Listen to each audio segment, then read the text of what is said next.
जलपरी ये शब्द ही अपने आप में बहुत ही रोमांच और रहस्य का अनुभव कराने वाला है। जलपरी की कहानी सुनते ही मन कहानियों और उपन्यासों के संसार में पहुंच जाता है, जिन्हें हमने अपने बचपन में सुना, पढ़ा और देखा है। लेकिन मन में इस सवाल तब भी उठता था और आज भी उठता है कि क्या वाकई में जलपरी होती है या पहले कभी हुई है? क्या वाकई में उनका कोई अस्तित्व कभी था या पहले भी कभी होती थी? क्या वाकई में उनका कोई अस्तित्व कभी था? हालांकि अभी तक जलपरी के मिलने की आधिकारिक रूप से कोई पुष्टि नहीं हुई है, लेकिन पौराणिक कथाओं में जलपरी से जुड़ी घटनाएं इस बात का संकेत देती हैं कि जलपरी शायद कभी इस धरती का हिस्सा थी। आइए जानते हैं जलपरी के अस्तित्व से जुड़ी ये रोचक बातें। रामायण में भी जलपरी का जिक्र किया गया है। दरअसल रावण की बेटी थी स्वर्णमछा, जिसका आधा शरीर कन्या का और आधा शरीर मछली जैसा था। कथा है कि जब हनुमान जी लंका के लिए सेतु का निर्माण कर रहे थे, तब स्वर्णमछा चुपके से कतार में लगे पत्थरों को बिगाड़ देती थी, जिनसे सेतु का निर्माण किया जा रहा था और वानर सेना को परेशान करती थी। बता दें कि महाभारत में अर्जुन की पत्नी उलूपी का उल्लेख भी जलपरी के रूप में किया गया है।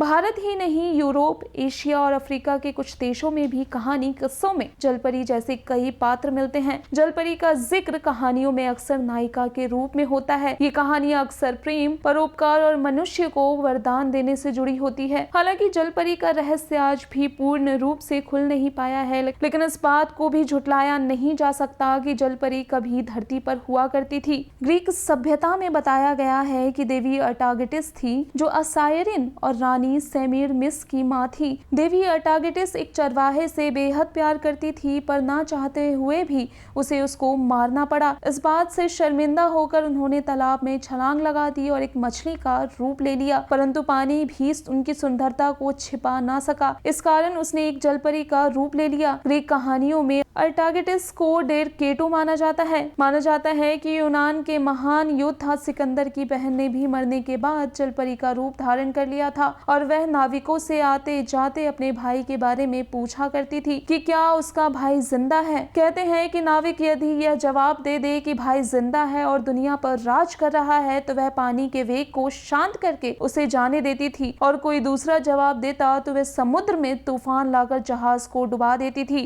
विज्ञान भी जलपरी के अस्तित्व को नहीं ठुकराता है। कई वैज्ञानिकों का मानना है कि विकास के क्रम में संभावना है कि मनुष्य ने पानी में रहने के लिए भी अपने अंगों को विकसित कर लिया हो और यह रूप जलपरी के रूप में आया हो। हालांकि आज के युग में जलपरी का पृथ्वी पर कोई अस्तित्व नहीं है। जानकारी के लिए बता दें कि महाभारत में मत्स्यगंधा का जिक्र आया है, जिनका विवाह शांतनु से हुआ था। इनके पुत्र ही महर्षि वेद व्यास हुए थे। इनके जन्म के विषय में भी कथा मिलती है कि इनका जन्म एक मत्स्य कन्या से हुआ था, जो एक अप्सरा थी और शाप के कारण मछली बन गई थी। Bureau report, ABN news.